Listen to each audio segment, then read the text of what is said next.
I would read the New Testament under my covers. A little boy, 13 years of age. She gave me a little New Testament this size and a pocket flashlight. And night after night, I would sit under my covers secretly reading this New Testament. I couldn't get enough of the Word. I read for hours. Then, of course, the people at the orphanage found out what happened. They found Christian literature that I had in my locker, and my persecution began. So I was very severely persecuted, and one day, while some of this was going on, I got up and walked to the front door of the orphanage and walked out. And I never have been back. How old were you? 14. When you walked out? 14. I walked out into a world that I didn't know. But one soul, and that was Mrs. Cerrulo. Oh, I mean, these miracle stories you're not going to believe, so even though you're a man of miracles. Tell me what happened after. Well, I had a friend that I went to public school with. His name was Uitstijk, a big trucking firm. Now, when I walked out of the orphanage that night, I went to his home, knocked on the door. I told him what I did. And he said, come on in. Would you believe it? He was born again. His family were all Christians. And so I walked out that night and into a Christian family. They helped me get in touch with Mrs. Cerrulo. And that's another miracle. But anyhow, two of us met that night. And then I went to live with her brother. They were all born-again, Spirit-filled Baptists. They all got the baptism of the Holy Spirit under my own ministry. So... But before they got the baptism, they were just Baptist people who took Just Baptist, wonderful Baptists. So what happened after that? So you lived with the sister? I lived with her brother. Her brother, I'm sorry. Yeah. So Mrs. Ed Moyer. Yeah. M-A-U-R-E-R, Moyer. So, and then what happened? Just take us from there. Well, that was, you can imagine, an explosive night. So, began to go to church. I naturally never been in a church before. And I went into an Assembly of God church in Patterson, New Jersey. And one was on a Sunday evening. They had a call for people to just consecrate their life. I went down. I didn't know anything about this. So I went down, knelt at the altar, and started to pray. And then all of a sudden, I was taken out of my spirit, out of my body. And I was brought to a place, I can't tell you where it was, 1 heaven, 2 heaven, 3 heaven. Theologically, I couldn't tell you.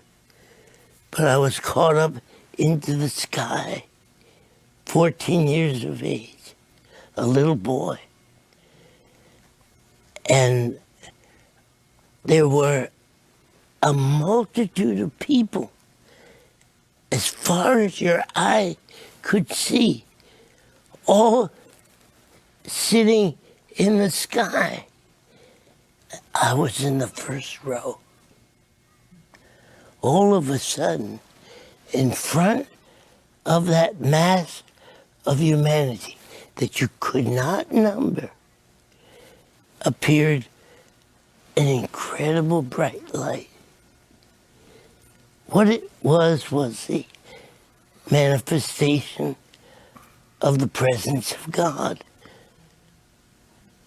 Something akin to what, like, Moses must have saw in the burning bush. And all of a sudden, when that light stood there, from the right side of the light, a ray shot out, and it encompassed my entire body. I found myself being drawn by that light. And I stood as close to that light as I stand to you.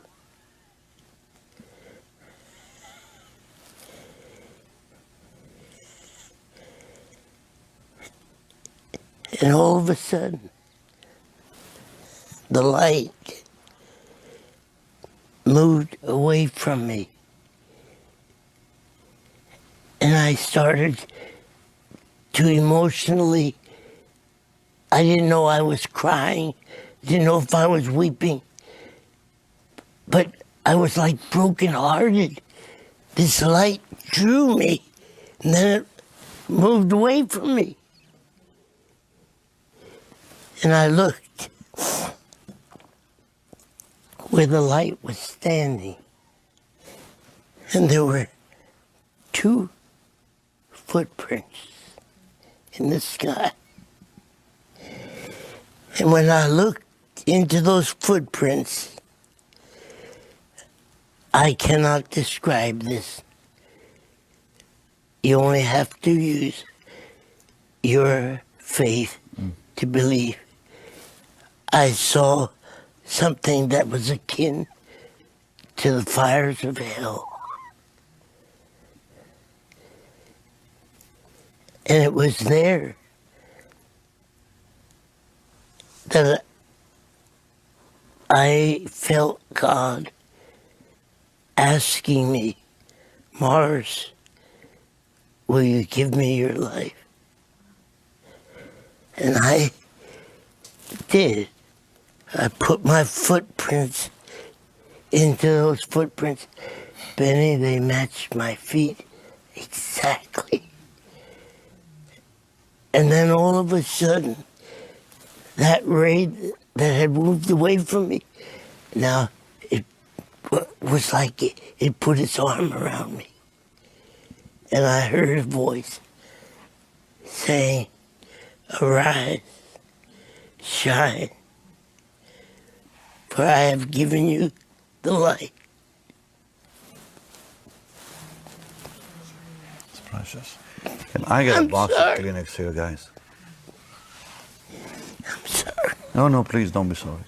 And bring us some tea, will you, for Dr. Cerrulo and myself. I'm so amazed by what I'm hearing, because I've never heard you talk about it ever. We've never discussed it. It's very sacred. Very. And then... And from there, I knew God had asked me to go to the world.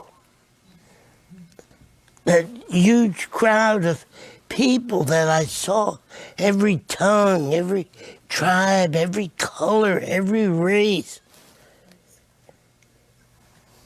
And I knew then. And I used to come out of that experience. I never would tell anybody, but I would say, someday I'm going to stand before thousands of people in one meeting. And then church people would mock me. You know, little silly boy. But it was true. I had seen it.